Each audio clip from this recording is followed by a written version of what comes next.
Fala tu!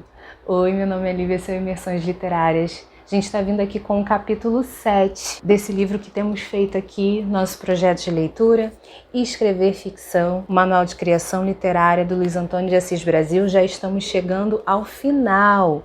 Falta mais um capítulo, que é o capítulo 8, que vai falar de estilo, e o capítulo 9, que encerra o livro, que vai ser uma espécie de guia para aqueles que querem se aventurar na escrita criativa. Hoje, então, a gente vai falar sobre o tempo. O título do capítulo que vamos conversar é Personagens desdenham seus relógios de pulso, o tempo. Então, se você está acompanhando esse projeto de leitura, se você tem interesse nesse tipo de leitura colaborativa, leitura em tempo real, não sei como a gente poderia chamar também. Se você quer saber o que está acontecendo nesse capítulo, bora papear.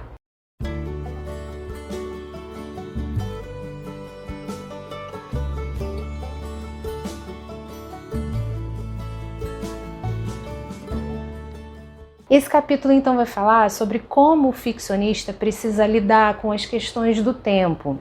E uma coisa que me chamou bastante atenção é que o Luiz Antônio deixa claro para a gente que o tempo do relógio, o tempo cronológico, pode ser um grande aliado na hora de a gente escrever. A gente não precisa necessariamente colocar toda a nossa narrativa no passado, fazer milhões de flashbacks se eles não forem de fato necessários, ou flash forward, tipo, dizer para o nosso leitor o que vai acontecer daqui a algum tempo com aqueles personagens, de uma certa forma predizendo o futuro ou já tendo passado um tempo que aconteceu, o leitor não viu, só vai ficar sabendo desse futuro depois. E o tempo é muito subjetivo. Basicamente, o resumo do capítulo é esse.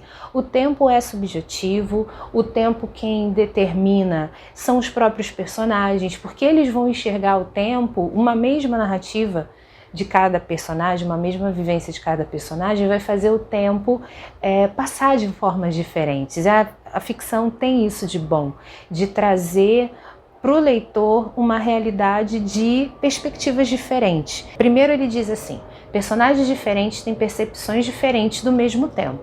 É o que acabamos de falar.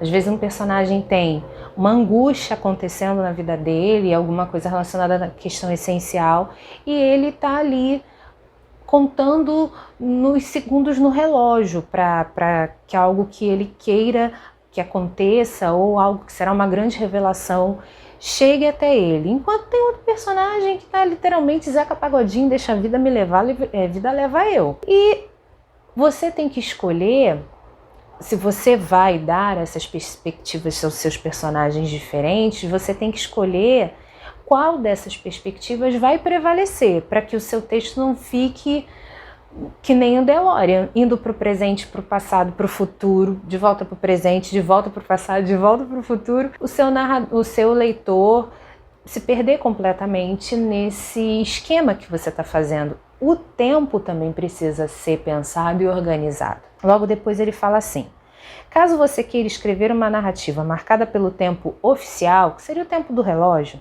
atente à circunstância de que deve haver uma relação perceptível desse tempo medido com um conflito da narrativa. E ele foi dando exemplos de narrativas grandiosas, que são de suma importância para a literatura universal, mas que os próprios escritores, tipo um Oscar Wilde, aqui no Retrato de Dorian Gray, que é um exemplo que ele traz, não respeitam muito esse tempo decorrido do tempo da narrativa. Sabe quando você está vendo um filme e numa cena os dois personagens lá centrais estão jantando, na outra cena eles já estão dentro de casa, que voltaram do jantar e estão conversando sobre qualquer outra coisa. Essa mudança tão brusca, que não corresponde à realidade, precisa ser analisada, precisa ser avaliada para ela ser até ela entrar na narrativa de forma consistente. E é preciso, sim, você levar em conta que o tempo que você está escrevendo aquela cena, aquele sumário, enfim, ou até mesmo flashback, ele vai ter um tempo de leitura. E esse tempo de leitura pode variar certinho com o tempo da execução daquelas ações. Como pode também não variar. O que não dá é para ser completamente surreal, porque nosso leitor não vai aceitar esse surrealismo, né? Mesmo que seja um texto muito do louco, o nosso leitor vai dizer, olha, peraí, tem limites. Isso aqui que você está fazendo levaria pelo menos 1 hora. Tudo bem que você não vai escrever por 1 hora, mas me dá essa sensação de que outras coisas aconteceram dentro dessa 1 hora para eu ver essa 1 hora passar. A realidade interior do personagem funciona com outro timing, ora transcorrendo mais rapidamente do que as horas oficiais, ora de modo mais lento. Nos possibilita, toda essa análise, aumentar o número de artifícios para reforçar o conflito. Às vezes, e nós lemos há pouco tempo aqui no canal, foi um vídeo que subimos há pouco tempo, nós lemos Mrs. Dalloway. E Mrs. Dalloway é uma narrativa que vai se passar num dia. E nem chega a ser as 24 horas desse dia, não. Bem dizer, vamos botar aí umas 18 horas desse dia. Mas são 18 horas que não só na personagem central, que é a Miss Dalloway, vai acontecer uma série de coisas, como em outros personagens que vão cruzar o caminho dela e outros personagens que não vão cruzar o caminho dela diretamente, mas vão estar ligados, intrínsecos a ela, também vão desempenhar ações para a gente ver esse tempo passar, para a gente perceber esse timing, esse tempo interior e o tempo exterior que não para nunca. Então, assim, isso pode servir para agudizar o conflito que vai chegar ao clímax da nossa história e depois vai ter o desfecho que vai produzir que nós, ficcionistas, queremos muito que aconteça, a tal catarse. Ele dá pra gente uma analogia, ele faz o quadrilátero do tempo. Num dos vértices está lá, TE, que é o tempo da escrita, isto é, o tempo que o ficcionista leva para escrever, por exemplo, um capítulo certo e curto. Digamos que em torno de umas 6 horas, porque ele escreve, ele para, ele analisa, ele volta, ele mexe. No outro vértice desse quadrilátero tem o TN, que é o tempo da narrativa, que vem a ser o tempo abrangido por esse capítulo. Digamos que o capítulo se passa dentro de um limite de 3 horas. O próximo vértice é o TP, que é o tempo como percebido pelo personagem, que, como sabemos, pode variar ad infinito.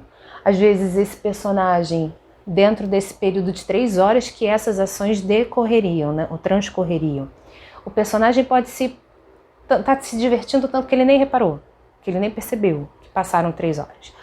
Ou então ele pode estar tão aflito, tão angustiado, tão preocupado, que essas 3 horas se multiplicaram por 3 semanas. E o último vértice desse quadrilátero é o TL, tempo de leitura, que é o que levamos para ler esse capítulo em torno de poucos minutos. O ficcionista vai gastar o maior tempão para ajustar, lapidar, deixar tudo muito bonitinho, e a gente, quando vai pegar para ler, lê numa sentada. Lê assim, numa piscada, passou.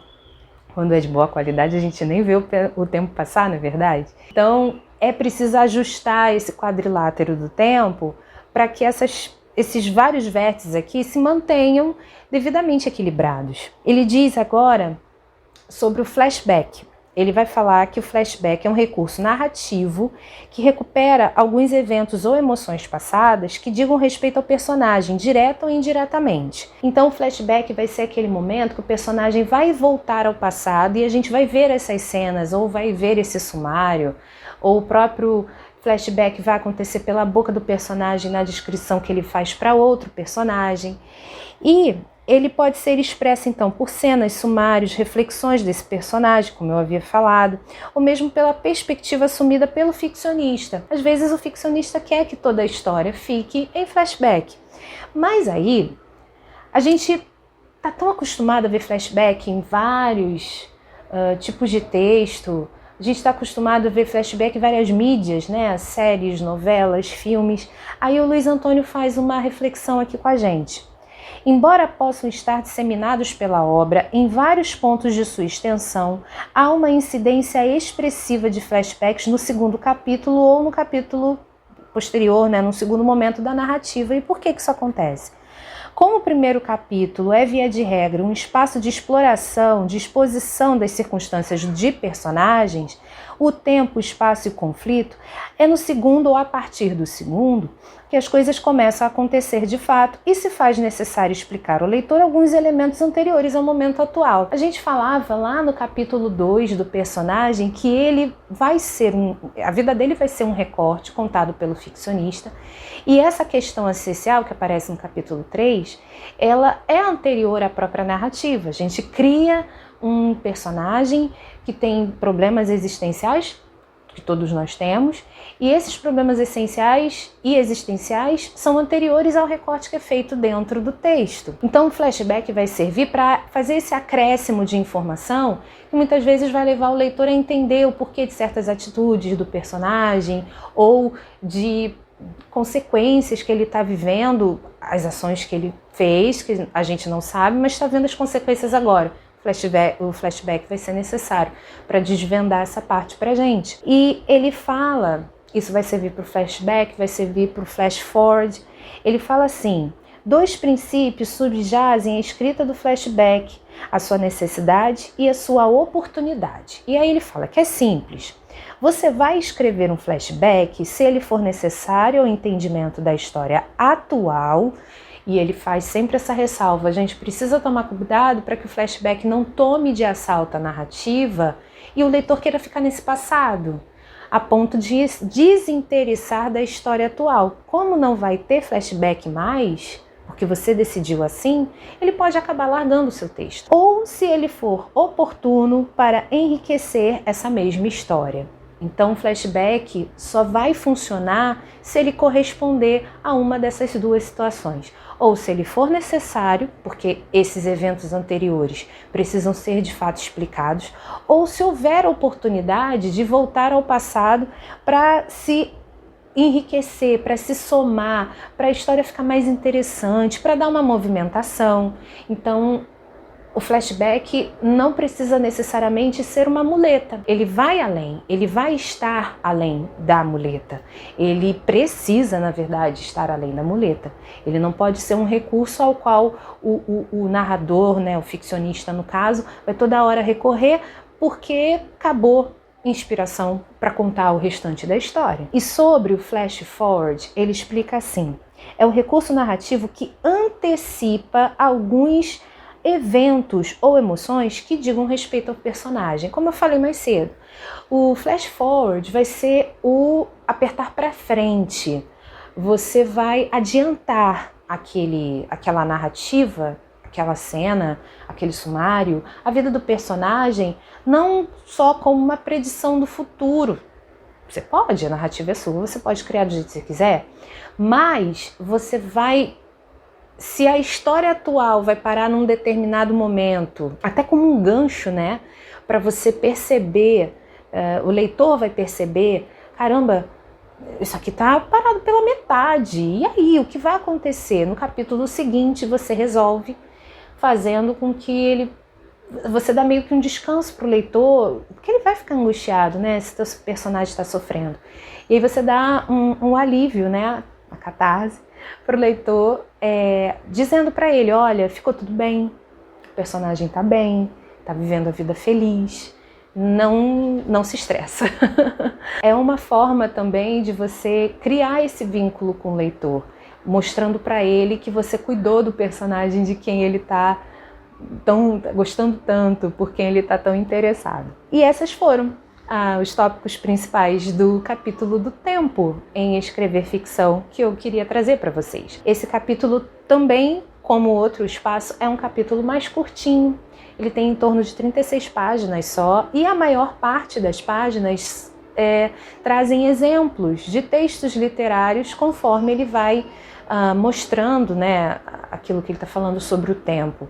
E aí, para a gente ficar trazendo esses exemplos, a gente acaba deixando o vídeo muito mais longo.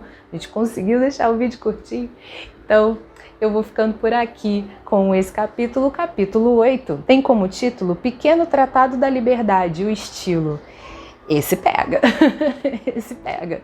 Então eu te aguardo no próximo vídeo. A gente vai falar de estilo de narrativa, estilo de escrita. E se você gostar desse livro, estiver gostando do nosso projeto de leitura, quiser adquirir esse livro, o link aqui da descrição vai te ajudar a adquirir o livro. Você vai receber em casa sem nenhum problema e ainda vai ajudar o canal. E eu já te agradeço por isso de antemão, te agradeço por ter chegado até aqui e te espero então no próximo vídeo. Um beijo, tchau!